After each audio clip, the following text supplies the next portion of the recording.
पिछला जो हमने वीडियो देखा था, हमने जो बनाया था वीडियो, वो ह्यूमन रिप्रोडक्टिव सिस्टम के बारे में देखा था, ना चाहे मेल हो चाहे फीमेल हो, उसके रिप्रोडक्टिव सिस्टम के बारे में, उसके बाद मेल गैमेट का फॉर्मेशन, फीमेल गैमेट का फॉर्मेशन के बारे में, ये सब चीज़ें हमने देखा था, है ना? तो अभी जो हम देखेंगे कि मेल गैमेट और फीमेल गैमेट का फॉर्मेशन के बाद यानी स्पर्मेटोजेनेसिस और oogenesis के बाद जो होता है हमारा अगला स्टेप आता है फर्टिलाइजेशन। मेल गैमेट और फीमेल गैमेट बना, अब उसके बाद फर्टिलाइजेशन होगा। तो फर्टिलाइजेशन कैसे होगा और कहाँ पर होगा वो हम डिस्कस करेंगे। तो इसमें अगर हम देखें तो फर्टिलाइजेशन की बात करें तो फर्टिलाइजेशन जो होता है क्या होता है? Fusion of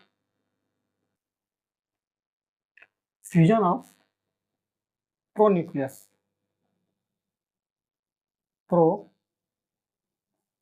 pronucleus of sperm and ovum, है ना? तो इसके इस फ्यूजन को फिर हम क्या बोलते हैं? फर्टिलाइजेशन बोलते हैं। ये फर्टिलाइजेशन जो होता है फीमेल रिप्रोडक्टिव सिस्टम के जो फॉलोपियन ट्यूब होता है, फॉलोपियन ट्यूब में एक रीजन होता है एम्पुला, उस एम्पुला वाले रीजन में जो होता है वो फर्टिलाइजेशन होता है। तो हम देखते हैं फर्टिलाइजेशन, तो स्पर्म का फॉर्मेशन हमने देख लिया था, अब ओवम का फॉर्मेशन देख लिया था। तो स्पर्म जो होता है, जैसे टेस्टिस में स्पर्म का फॉर्मेशन हुआ, यानी कि स्पर्म बना कहाँ पर? टेस्टिस में।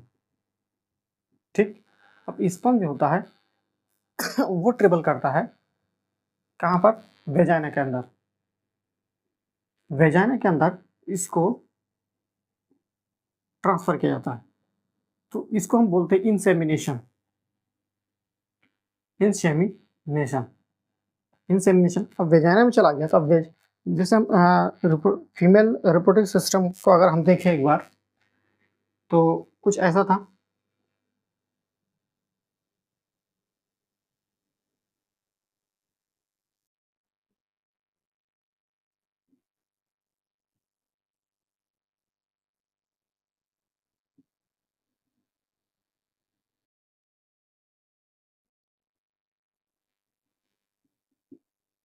ठीक,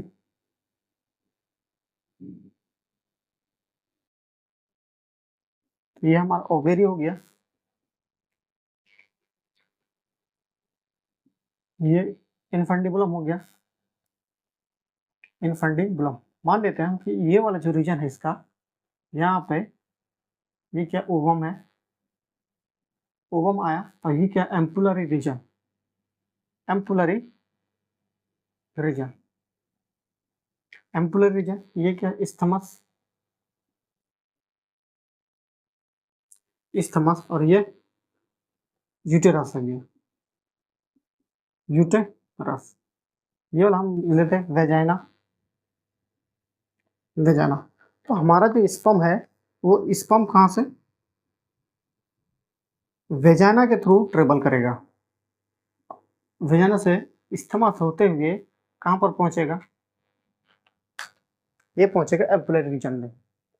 तो हमारा वेजाइना में गया, तो उस वेजाइना में जब इजैकुलेट करते हैं हम स्पर्म को, जब पेनिस से वेजाइना में जाता है तो उसको हम क्या बोलते हैं? इंसेमिनेशन। अब इंसेमिनेशन के बाद ये ट्रेवल करता है कहाँ पर? एम्पुलरी रीजन पर, एम्पुलरी रीजन,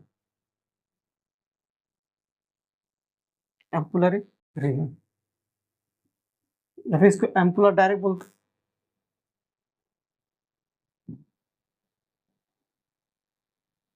ठीक, अब ये कहाँ इस थ्रू इस्तेमाल होते हुए इटर्स होते हुए जाएगा, अब फर्टिलाइजेशन हो जाएगा। ये एम्पुलर रीजन पे गया तो यहाँ पर क्या होता है? इसका फर्टिलाइजेशन, फर्टिलाइजेशन, फर्टिलाइजेशन मतलब स्पर्म और ओवम का फ्यूजन होगा, स्पर्म और ओवम का फ्यूजन हो गया। ठीक है भाई, यहाँ पर आ गया। अब ये फ्यूजन हुआ, फर्टिलाइजेशन हुआ, तो ये क्या बनाता है? जाइगोट। ये क्या बना दिया? जाइगोट।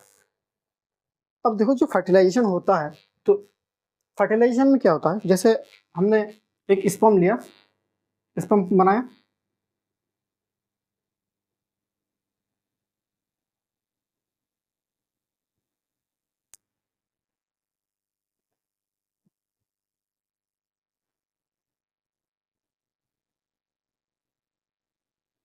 ठीक है, तो ये एक्रोसोम है, एक्रोसोम हो गया। ये हमारा स्पर्म वाला है, ये स्पर्म का हेड हो गया, ये पूरा का पूरा क्या हो जाएगा, हेड। ये न्यूक्लियस है। और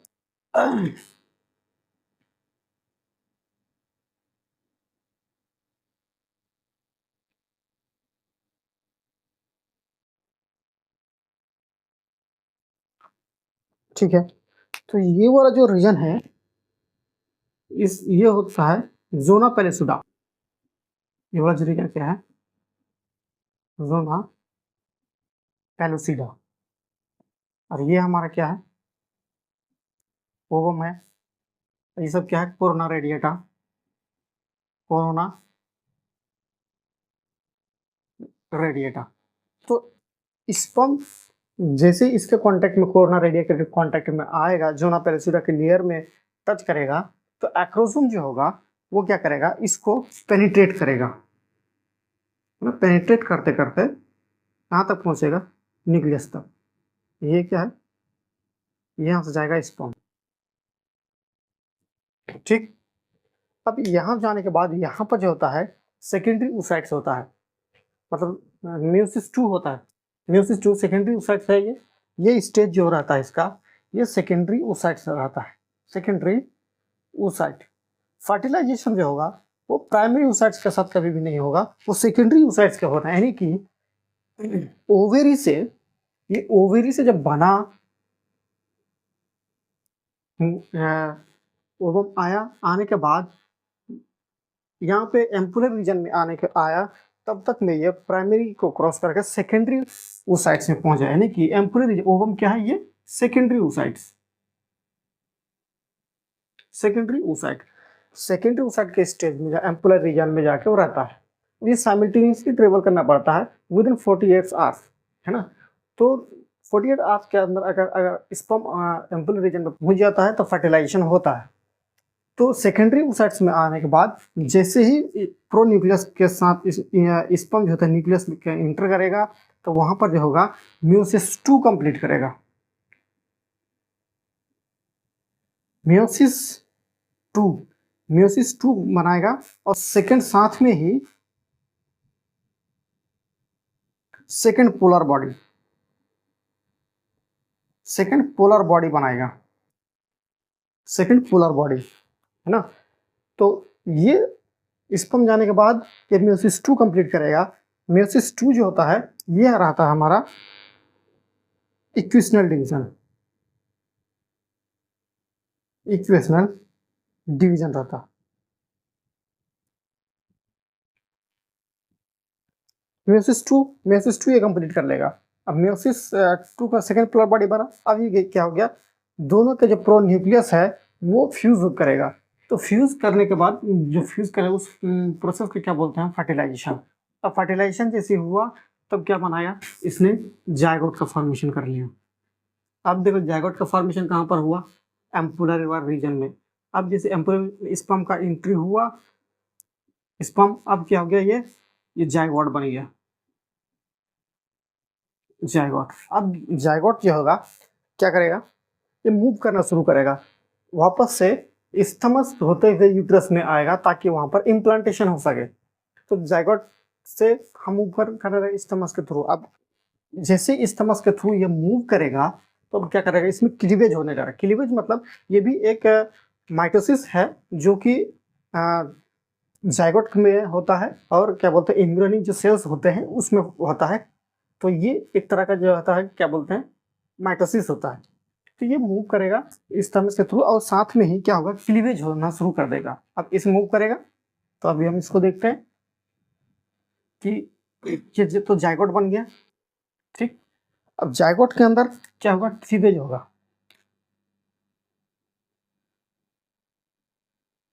क्लीवेज होगा, क्लीवेज होगा।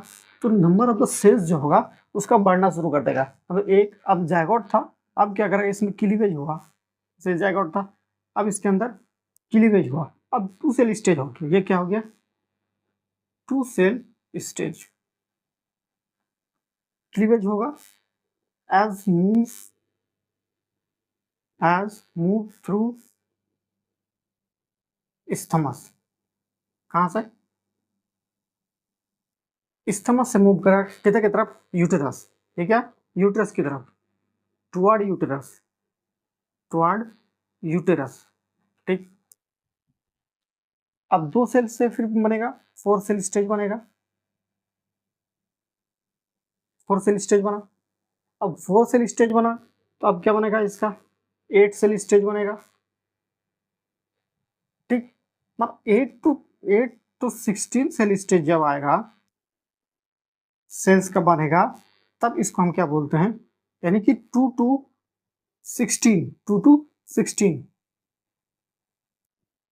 16 जाएगा स्टेज सेल्स का रहेगा, तो उसको हम क्या बोलते हैं, ब्लास्टोमियर। क्या बोलेंगे, ब्लास्टोमियर बना। अब ये ब्लास्टोमियर जो होगा, जब 8 to 16 क्या होगा, अभी देखो,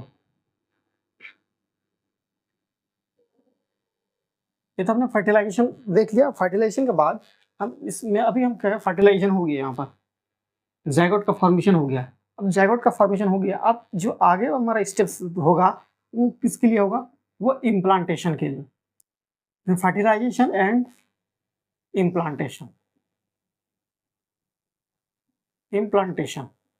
ठीक। तो अब क्या होगा, जैसे ही ये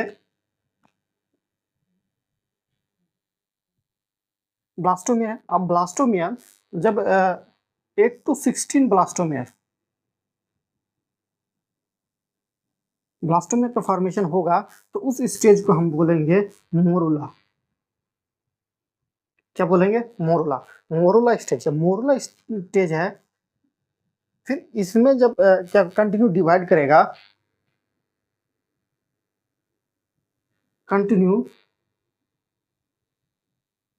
करेगा, और फॉर्म कर लेगा फिर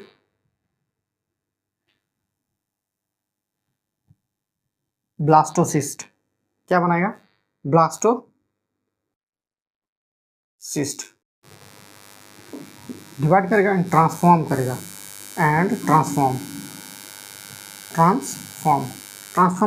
और क्या बनाएगा, ब्लास्टोसिस्ट। अब ब्लास्टोसिस्ट के अंदर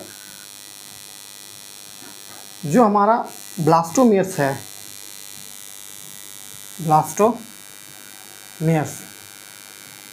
ये ब्लास्टोमियर्स जो होगा, ये क्या करेगा, इसमें लेयरिंग बना शुरू हो जाएगा। मतलब ये जो होगा, अब ये डिफ्रेंशिएट होने लगेगा 2 चीज़ों में, एक तो इनर सेल मास में होगा, और जो सराउंडिंग में रहेगा ब्लास्टोसिस्ट के, उसमें उसको क्या बोलेंगे, ट्रोफोब्लास्ट बोलेंगे, है ना।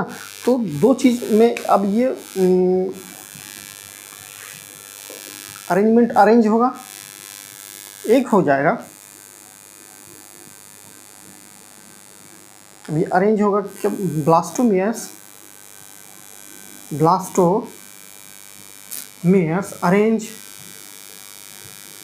अरेंज होगा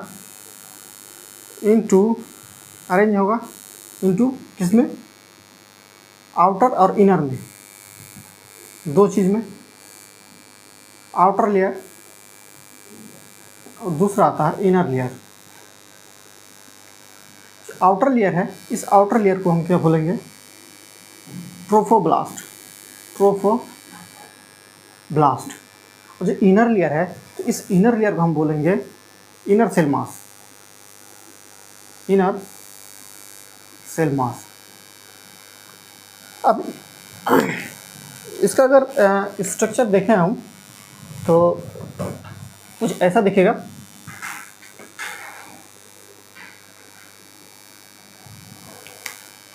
कि हमने ये ब्लास्टोसिस्ट बनाया, ठीक।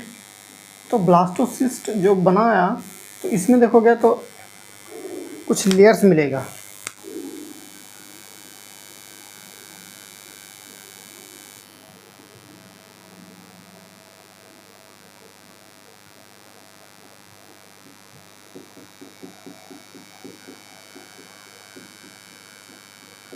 ये सब क्या है,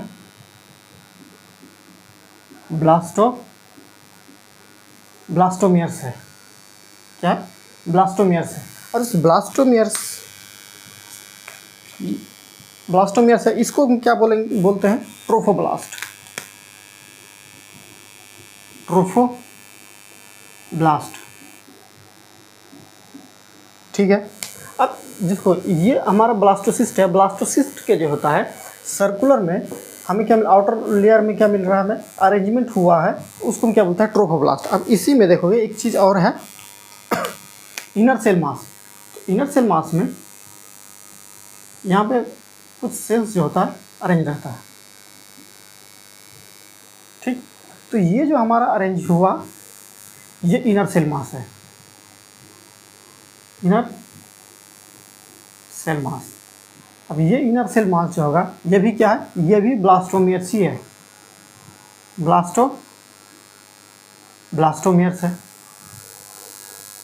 ठीक। ये हमारा क्या? ब्लास्टोमियर्स का ही है, लेकिन उसका अरेंजमेंट के हिसाब से जो होता है उसका नाम दिया गया है कि ट्रोफोब्लास्ट है ये, या फिर ये इनर सेल मास है। अब देखेंगे ये जो हमारा ट्रोफोब्लास्ट है ये क्या करता है? ये मतलब हमारा जैसे बॉडी है, फीमेल बॉडी होगा, तो ऑब्वियस की बात यह है कि आउटर जो लेयर है वही जाके हमारा यूट्रस का जो लेयर्स है उसके साथ अटैच करेगा। ये जो लेयर है, मान लीजिए हमारा यूट्रस लेयर है,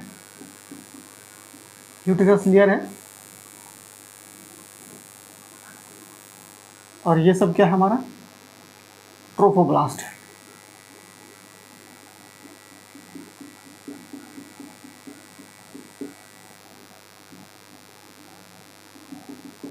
ठीक, तो ये जो लेयर्स है ये यूट्रस के साथ अटैच हो जाता है। क्या जाता है? यूट्रस के साथ अटैच होगा। तो कौन सा लेयर अटैच होता है? तो ट्रोफोब्लास्ट। तो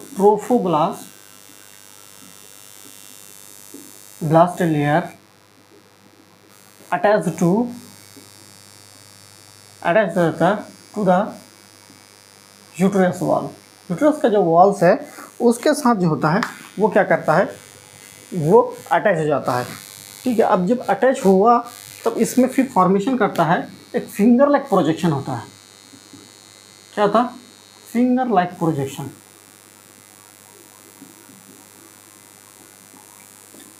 क्या हुआ? Finger like projection. अब फिंगर लाइक प्रोजेक्शन क्या करेगा?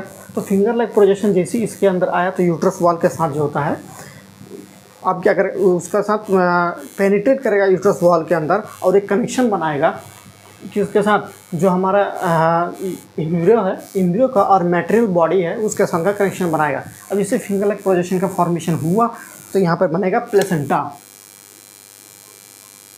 क्या बनाएगा? ये प्लेसेंटा। अब प्लेसेंटा बना लिया। अब ये जो इनर सेल मास है ना, ये इनर सेल मास जो होता है ये फिर ट्रांसफॉर्म हो जाता है तीन चीज़ों में ट्रांसफॉर्म होता है। एक होता है ectoderm, outer layer ectoderm, outer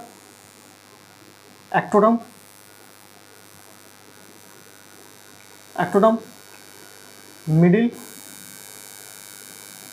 mesoderm और इनर लेयर होगा। तो इनर लेयर ये क्या होगा? इंडोडर्म। ये तीन जर्म लेयर्स है। ये क्या है? जर्म लेयर है। ये सारे के सारे क्या है? हमारा जर्म लेयर है। यही जर्म लेयर जो होता है ऑर्गेनिज्म का बॉडी का फॉर्मेशन करता है कि कोई गट्स बनाएगा तो कोई ब्रेन बनाएगा, कोई लेयर जो होगा वो जैसे हमारा एक्टोडर्म वाले में नर्वस सिस्टम वगैरह फॉर्मेशन करता है, मेसोडर्म वाले में देखोगे तो हमारा मसल्स वगैरह का फॉर्मेशन करता है। इसी तरह से अलग अलग जो लेयर्स है उसका अलग बॉडी का ऑर्गन सिस्टम का फॉर्मेशन करता है वो। तो जो बॉडी का फॉर्मेशन होगा इन्हीं 3 लेयर्स से होगा। 3 लेयर्स के कम्बिनेशन से मतलब अपना फंक्शन होगा, उस फंक्शन के हिसाब से वो अपना बनाएगा कि कौन सा ऑर्गन सिस्टम कौन बनाएगा। तो बॉडी का ऑर्गन ये बनाता है, ठीक है। अब ये बना लेता है, फिर फीटस बनाता है। इसमें ऑर्गन जो मेजर ऑर्गन्स होते हैं ये मिल के क्या बोलता है, ऑर्गन्स का फॉर्मेशन करता है। ऑर्गन सिस्टम, इससे पहले फिर बनता है टिश्यू बनता है। तो ये फॉर्मेशन जो होता है, ये 3 लेयर यानी कि इनर सेल मास जो होगा ये ट्रांसफॉर्म हो जाएगा, जिसमें आउटर लेयर, मिडल लेयर और इनर लेयर का एक्टोडर्म, मेसोडर्म और इंडोडर्म में होगा, जो कि ऑर्गेनिज्म को फॉर्मेशन करेगा। और ये वाला जो ट्रोफोब्लास्ट वाला लेयर्स है वो क्या करता है, वो मैटरनल बॉडी और फीटस के बीच में कनेक्शन करवाता है, ठीक है, ताकि जो जितने भी न्यूट्रिएंट वगैरह सप्लाई चाहिए होगी हमारे फीटस को, वो सारे प्रोवाइड किया जा सके, ठीक है। तो अभी देखो क्या फिंगर लाइक प्रोजेक्शन से प्लेसेंटा बना। अब ये प्लेसेंटा जो होता है,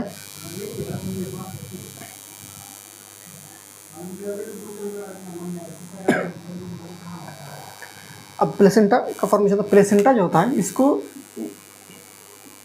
ये जो होता है किसके साथ, जो हमारे एम्ब्रियो है, एम्ब्रियो के साथ जो कनेक्शन रहता है वो थ्रू अम्बिलिकल कॉर्ड कनेक्ट रहता है। Placenta connect to embryo through embryo through umbilical cord. क्या था, अम्बिलिकल कॉर्ड के थ्रू जो होता है एम्ब्रियो के साथ कनेक्शन बनाए रखता है। यानी कि अगर हम इसके सीक्वेंस को देखें तो जैसे हम ये हमने देखा, तो ये हमने मैटरनल बॉडी देखा, मैटरनल बॉडी यानी यूट्रस का जो लेयर है, वॉल है, यूट्रस वॉल है, उसके बाद हो गया। तो ये फिर बनेगा हमें यहाँ पर प्लेसेंटा, मैटरनल बॉडी, प्लेसेंटा। अब प्लेसेंटा के बाद हमें मिलेगा अम्बिलिकल कॉर्ड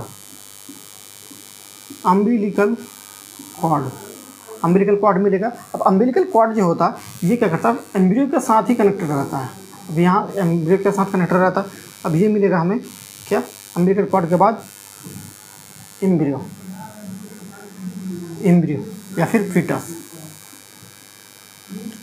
वैसे हम स्ट्रक्चर बनाएंगे तब हम दिखाएंगे कि हाँ ये अम्बिलिकल कॉर्ड कहाँ पर है और प्लेसेंटा कहाँ पर है, वो डायग्राम बनाएंगे तब इसको हमें क्लियरली दिखेगा। अभी हम सीक्वेंस के लिए हमने ये बना दिया है कि मैटरनल बॉडी के बाद जो हमें मिलेगा प्लेसेंटा मिलेगा, फिर अम्बिलिकल कॉर्ड मिलेगा, फिर मिलेगा हमें एम्ब्रियो यानी कि प्लेसेंटा और एम्ब्रियो के बीच का जो कनेक्शन रहेगा वो किसके थ्रू रहेगा, अम्बिलिकल कॉर्ड के थ्रू।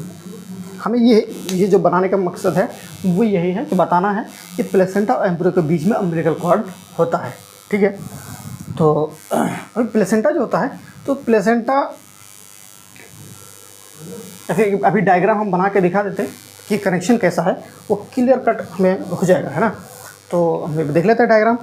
ट्रोफोब्लास्ट था, तो ट्रोफोब्लास्ट के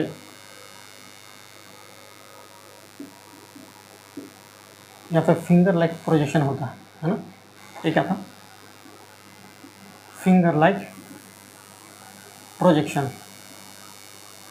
तो फिंगर लाइक प्रोजेक्शन जो होता है इसको हम क्या बोलते हैं, कोरियोनिक विलाय बोलते हैं। और फिर यहीं पर फॉर्मेशन होता है इसका प्लेसेंटा। तो अभी जैसे बता रहा था मैं कि प्लेसेंटा और एम्ब्रियो के बीच में जो कनेक्शन रहता है वो अम्बिलिकल कॉर्ड के थ्रू ही रहता है। तो हमने यहाँ पर डायग्राम में दिखा, जैसे ये हमारा फॉलोपियन ट्यूब हो गया, तो ये वाला है क्या, फॉलोपियन ट्यूब हो गया। और ये हमारा यूट्रस वाला रीजन है, और ये है हमारा वेजाइना, ठीक। तो अभी देखोगे तो ये हमारा ये जो फिंगर लाइक प्रोजेक्शन दिखाई दे रहा है ये हमारा कोरियोनिक विलाय है। कोरियोनिक विलाय हो गया। अभी भी इसमें देखो तो प्लेसेंटा, कोरियोनिक विलाय प्लेसेंटा में रहता है, जो कोरियोनिक विलाय के जस्ट नीचे मिलेगा प्लेसेंटा। अब प्लेसेंटा जो होता है ये मैटरनल बॉडी के साथ जो है कनेक्टेड रहता है। अब प्लेसेंटा जो होता है, अब ये फिर अम्बिलिकल कॉर्ड के साथ कनेक्शन बना कर रखता है, और फिर अम्बिलिकल कॉर्ड एम्ब्रियो के साथ कनेक्शन देता है। और ये जो कैविटी है आसपास है, ये इसमें फ्लूइड, अम्नियोटिक फ्लूइड भरा रहता है। इस कैविटी को हम क्या बोलते हैं, अम्नियोटिक कैविटी। है ना। तो जो हम ये प्लेसेंटा है, तो प्लेसेंटा सिर्फ इसका काम ये नहीं, इसका मल्टीपल काम होता है। जैसे प्लेसेंटा है, तो प्लेसेंटा जो होता है इसको हम, ये क्या करता है, कुछ न्यूट्रिएंट का सप्लाई देता है फीमेल बॉडी से। क्या करता है, सप्लाई करता है या फिर प्रोवाइड कराता है। हाँ, सप्लाई करता है, सप्लाई करता है किसको, सप्लाई टू एम्ब्रियो। एम्ब्रियो को क्या सप्लाई करता है, जैसे ऑक्सीजन हो गया, न्यूट्रिएंट हो गया, nutrient from maternal body. Maternal body से जो होता है, जो एम्ब्रियो को जो भी सप्लाई चाहिए होगी वो फिल्टर करके कौन भेजेगा, प्लेसेंटा भेजेगा। अभी ठीक है। अब और ये क्या करता है, ये रिमूव भी करता है। क्या करेगा, रिमूव करेगा किसको, जैसे कार्बन डाइऑक्साइड है, जितना भी वेस्ट प्रोडक्ट होगा एम्ब्रियो का, फीटस का जितना भी वेस्ट प्रोडक्ट होगा वो सारे के सारे, वो वेस्ट मटेरियल्स होगा वो सारे के सारे, जैसे हो गया है ना, कार्बन डाइऑक्साइड हो गया, या फिर एक्सक्रीटरी वेस्ट हो गया, उसका एक्सक्रीटरी वेस्ट, जितने भी एक्सक्रीटरी वेस्ट है वो सारे के सारे क्या करेगा, ये रिमूव करेगा। कुछ इसमें देखोगे तो कुछ एंटीबॉडी भी सप्लाई करेगा ये, हाँ, एंटीबॉडी वगैरह का भी सप्लाई देता है। अब ये प्लेसेंटा जो होता है इसको एक चीज़ और बोलते हैं, ये एज अ इंडोक्राइन जो होता है टिश्यू की तरह काम करता है, इसलिए इसको प्लेसेंटा को जो होता है क्या बोलते हैं, इंडोक्राइन टिश्यू कहते हैं। इंडोक्राइन टिश्यू, इंडोक्राइन बोलने का मतलब है कि कुछ ना कुछ जो होता है हार्मोन्स का सेक्रेशन करेगा। तो कई सारे हार्मोन्स का सेक्रेशन करता है ना, तो हार्मोन का सेक्रेशन करेगा ये, जैसे HCG, human chorionic gonadotropin,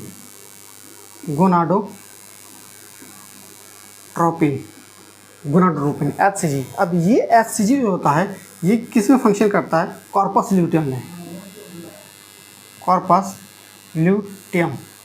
luteum में काम करता है। अब कॉर्पस ल्यूटियम से जो होता है प्रोजेस्टेरोन, एस्ट्रोजिन, ये सारे के सारे सेक्रेशन करवाता है कौन, HCG, ह्यूमन कोरियोनिक गोनाडोट्रोपिन। एक और आता है HPL, ये क्या है, ह्यूमन प्रोलैक्टोजिन जैसे बोलते हैं, ह्यूमन प्लेसेंटल लैक्टोजिन, ह्यूमन प्लेसेंटल लैक्टोजिन। अब ये क्या करता है, हमारे मेमोरी ग्लैंड को रेडी करवाता है। क्या करता है, ये हेल्प करता है किसमें, हेल्प टू प्रिपेयर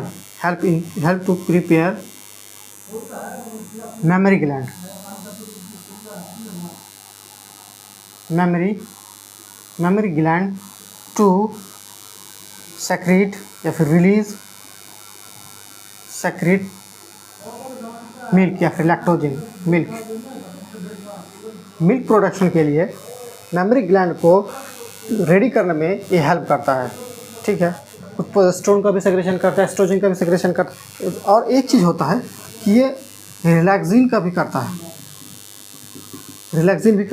यानी कि जब पार्चुलेशन होगा, पार्चुलेशन के टाइम में जो यूट्रस वॉल या वेजाइनल वॉल जो होता है उसको रिलैक्स करेगा, ताकि जो फीटस जो होता है वो इजीली बर्थ कैनाल के थ्रू पास आउट हो सके, है ना।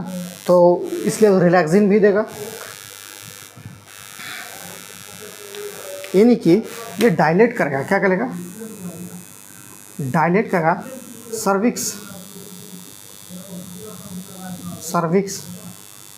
वेजाइनल कैनाल हो गया,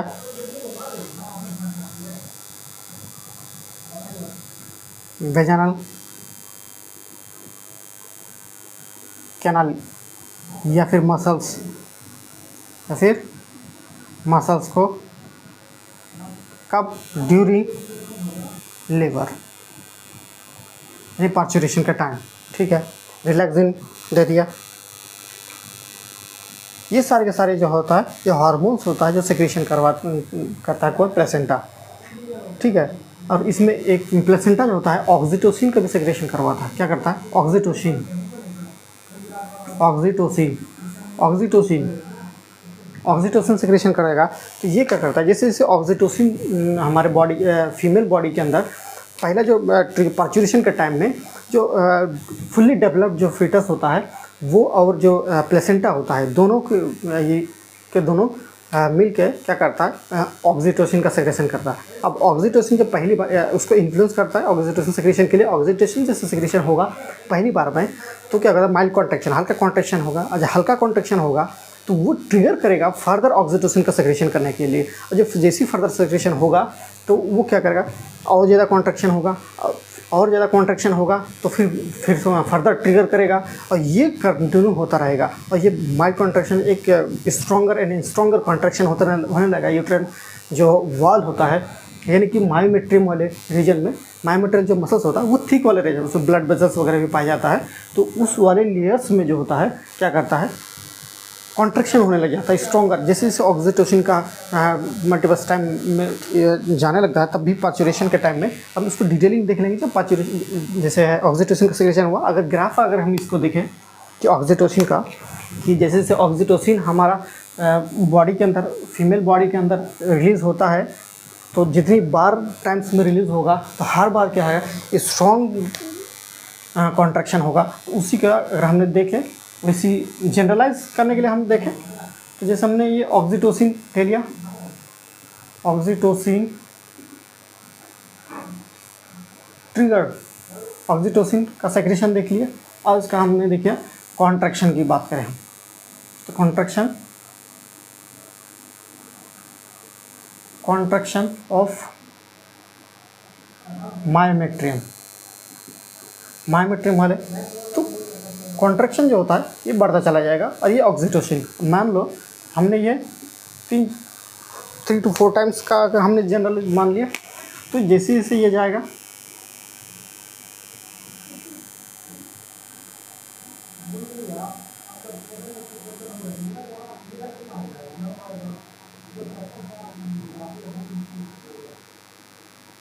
तो ये ऑक्सीजन देख रहे हैं कि जितने बार ऑक्सीटोसिन का सेक्रेशन बढ़ता है, जितनी टाइम्स जो होता है oxytocin, first time, second time, third time, fourth time, fifth time, जितनी टाइम्स ऑक्सीटोसिन होता है उतना ऑक्सीटोसिन का इंक्रीज हो जाता है, ऑक्सीटोसिन कंसंट्रेशन, ठीक। तो ऑक्सीटोसिन का अमाउंट या फिर कंसंट्रेशन बढ़ता है उसके हिसाब से होता है हर टाइम्स में उसका कॉन्ट्रैक्शन जो बढ़ते चला जाता है। तो ये सिंपल ग्राफ हमने बताया कि और फिर कॉन्ट्रैक्शन होने लगेगा तो फिर पार्चुरेशन जो होता है ये पुश आउट करना चाहिए। कॉन्ट्रैक्शन में क्या करेगा? पुश आउट करता है फिटस को, है ना। तो ऑक्सीटोसिन का भी सिक्रेशन कौन करता है? प्लेसेंटा करता है हमारा।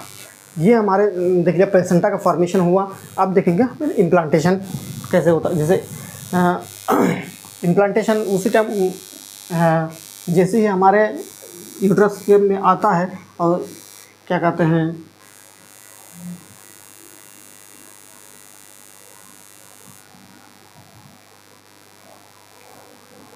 ब्लास्टोसिस्ट का फॉर्मेशन होता है। तो ब्लास्टोसिस्ट होने के बाद यूट्रस के जो वॉल होता है वॉल के अंदर जाकर वो क्या एम्बेडेड हो जाता है और उसके बाद यूट्रस जो लेयर्स होता है वो फास्ट डिवीजन करता है और फास्ट डिवीजन की वजह से जो होता है पूरी की पूरी कवर कर लेता है।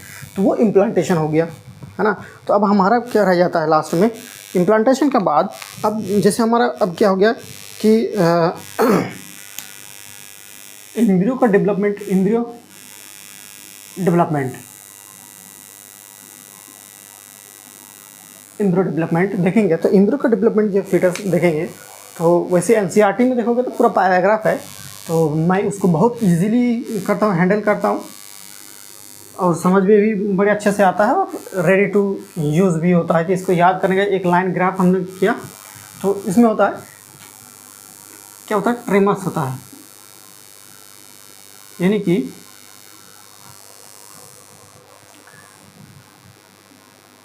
ट्राइमेस्टर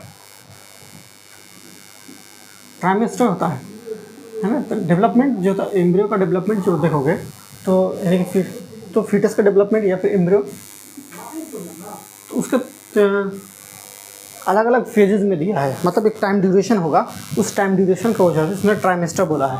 तो अबाउट 3 मंथ यानी कि 12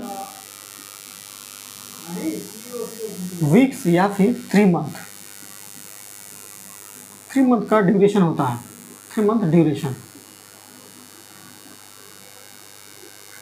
कब 1 ट्राइमेस्टर होगा, ऐसे ही हम देखेंगे। पहला 3 मंथ,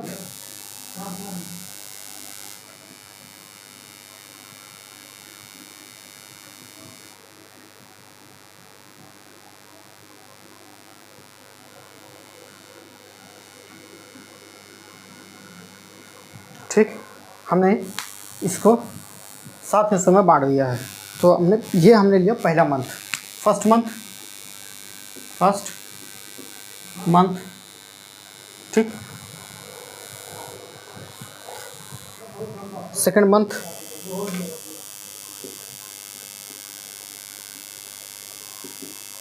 और ये थर्ड मंथ यानी कि फर्स्ट ट्राइमेस्टर।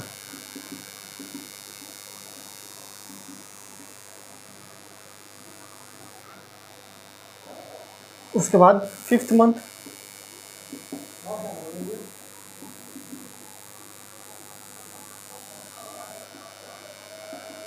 सिक्स्थ मंथ,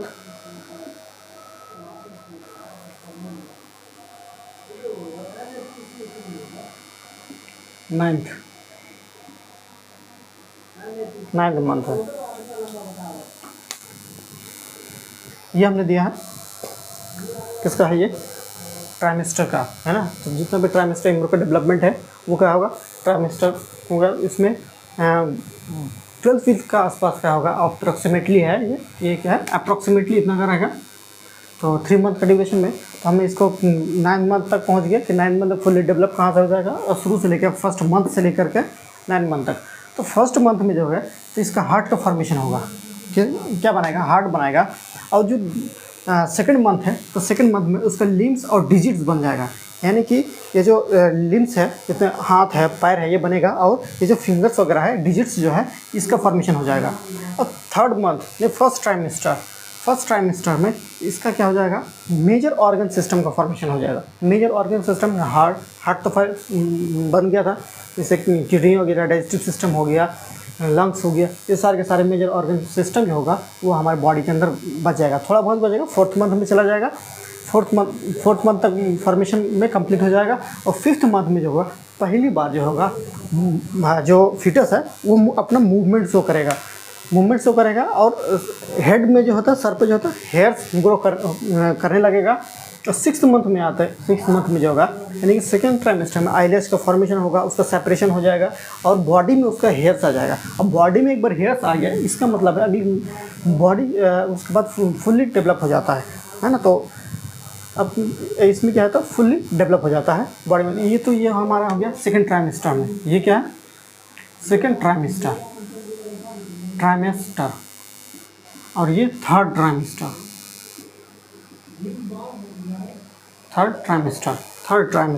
ये first trimester, second trimester, third trimester को 9th मंथ में क्या हो जाता है, नॉर्मली जो होता है फीटस यानी एम्ब्रियो जो होता है हमारे बॉडी के, फीमेल बॉडी के अंदर जो होता है 9 मंथ 10 दिन, ये अप्रॉक्सीमेटली 9 मंथ कंसिडर करता है कि 9 मंथ रहता है बॉडी के अंदर, तो फुली डेवलप होता है। अब क्या होता है, डिलीवरी के लिए वो रेडी हो जाता है, पार्चुरेशन के लिए अब वो रेडी हो गया, ये उसका था। तो ये बहुत सिंपल सा ये है, लैंग्वेज में एनसीईआरटी में दिया हुआ है, तो उसको थोड़ा याद करना मुश्किल हो जाता है, लेकिन इसको हमने एक ही लाइन में दे दिया है, तो बहुत इजीली ये हैंडल हो जाता है, याद हो जाता है ना। तो और ये कई बार क्वेश्चंस वगैरह भी पूछा जाता है नीट वगैरह में, कौन सी मंथ में जो होगा कौन सा चीज़ बनता है ना। तो मेजर ऑर्गन सिस्टम मिलेगा तो फर्स्ट ट्राइमेस्टर मिलेगा, थर्ड मंथ में बनेगा, है ना। बॉडी का मूवमेंट तो ज़्यादातर हमें ये वाला दिखेगा, फर्स्ट मूवमेंट कब शो करता है, और मेजर ऑर्गन सिस्टम ये कब इसका फॉर्मेशन रहता है। तो ये हमें 2 चीज़ हमें याद रखना, मेनली याद रखना होता है कि हमें फर्स्ट मूवमेंट कब शो करेगा, और मेजर ऑर्गन सिस्टम कब बनेगा, तो फर्स्ट ट्राइमेस्टर में मेजर ऑर्गन सिस्टम का फॉर्मेशन हो जाता है। ठीक है, अब पार्चुरेशन पे देखें तो पार्चुरेशन में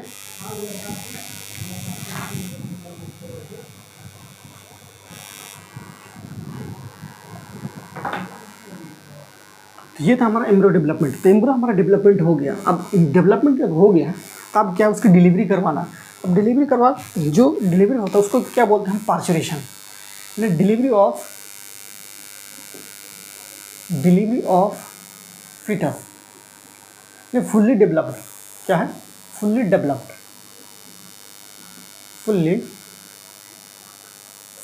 फीटस जो होता है उसको क्या बोलते हैं, पार्चुरेशन। उसको क्या बोलते हैं, पार्चुरेशन। अब पार्चुरेशन के लिए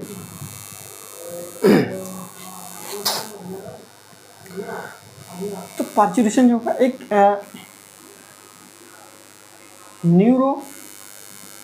एनसीईआरटी में न्यूरो एंडोक्राइन मैकेनिज्म होता है। एंडोक्राइन मैकेनिज्म न्यूरल तो फंक्शन हमारा रहेगा ही।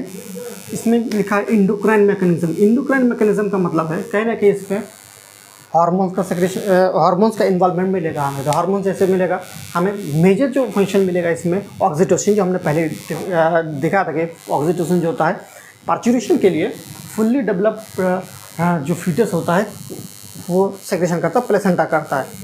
ठीक है, तो ये हमारा इंडोक्राइन मैकेनिज्म का था जो, और फुल्ली डेवलप्ड सिग्नल मिलता है तो माइल्ड कॉन्ट्रैक्शन होता है, उसमें कॉर्टिसोल का भी रोल रहता है ना। तो उसकी वजह से जो होता है हमारा जो ये मायोमेट्रियम वाले लेयर्स होता है उसमें स्ट्रॉन्गर कॉन्ट्रैक्शन होता है। अब उस स्ट्रॉन्गर कॉन्ट्रैक्शन की वजह से जो होता है पार्चुरेशन रहता है।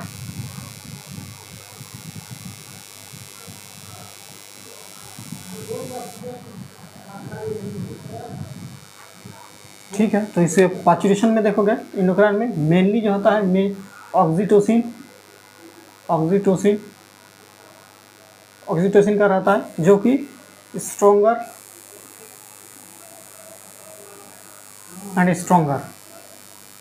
एंड मोर स्ट्रॉन्गर कॉन्ट्रैक्शन करवाता है। Contraction in the myometrium of या फिर यूट्राइन वॉल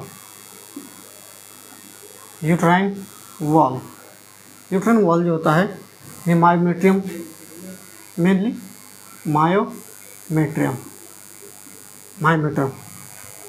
ठीक है, तो मायोमेट्रियम जैसे फर्टिलाइजेशन के बाद देखोगे तो मायोमेट्रियम को मेंटेन रखने, जो इंडोमेट्रियम वाला लेयर्स होता है इंडोमेट्रियम को मेंटेन रखने के लिए और प्रोजेस्टेरोन का भी रोल रहता है ताकि मेंटेन रहे।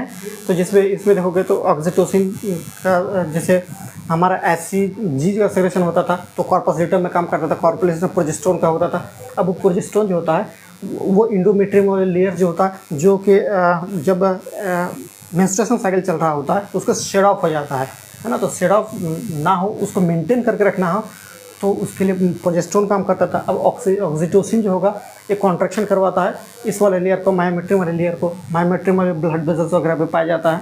तो ये कॉन्ट्रैक्शन की वजह से जो होता है, जो फीटस होता है उसको पुशअप करता है। क्या करता है, अब ये क्या करता है, push up the foetus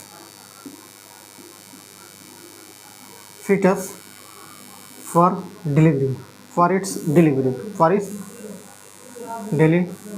delivery के लिए उसको पुशअप करता है ना। तो इस तरह से जो होता है इसका पार्चुरेशन होता है, डिलीवरी हो जाता है।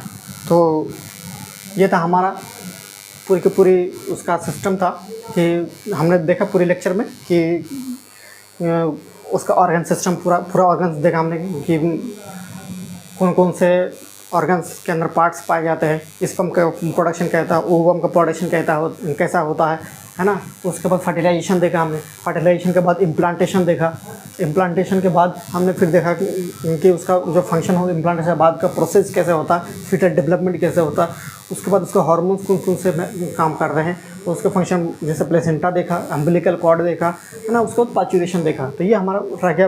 अब एक ही टॉपिक हमारे पास रह जाता है वो मेंस्ट्रुएशन साइकिल का। तो हम नेक्स्ट वीडियो हम देख लेंगे क्या बोलते हैं मेंस्ट्रुएशन साइकिल। तो अगर किसी ने नहीं देखा कि पिछले लेक्चर में कि इस स्पर्मेटोजेनेसिस कैसे होता है और क्या बोलते हैं ओवम का फॉर्मेशन कैसे यानी oogenesis कैसे होता है, वो अगर नहीं देखा हो तो हम डिस्क्रिप्शन में दे देंगे उसका लिंक, तो देख सकते हो वहाँ पर भी मैंने अच्छे से दिया है उसमें। तो ठीक है, अभी तो फ़िलहाल के लिए इतना ही। तो अगले वीडियो के लिए वीडियो जो आएगा वो हमारा मेंस्ट्रुएशन साइकिल के ऊपर आएगा, बहुत अच्छे से उसका डील करेंगे ना। तो वो बहुत इम्पॉर्टेंट वाला भी टॉपिक है वो मेंस्ट्रुएशन साइकिल। हर साल जो होता है नीट में क्वेश्चन आते ही आते हैं। तो ये वाला टॉपिक भी चाहिए, ये वाला टॉपिक भी बहुत बढ़िया टॉपिक है, इसमें से भी नीट का क्वेश्चन आता है। तो ये क्योंकि पूरी चैप्टर ही बहुत ईजी भी है और थोड़ा सा दिमाग में रखने वाला भी चीज़ होता है, तो और इंटरेस्टिंग चैप्टर भी है। तो ठीक है, अभी फ़िलहाल के लिए जो है यहीं ख़त्म करते हैं।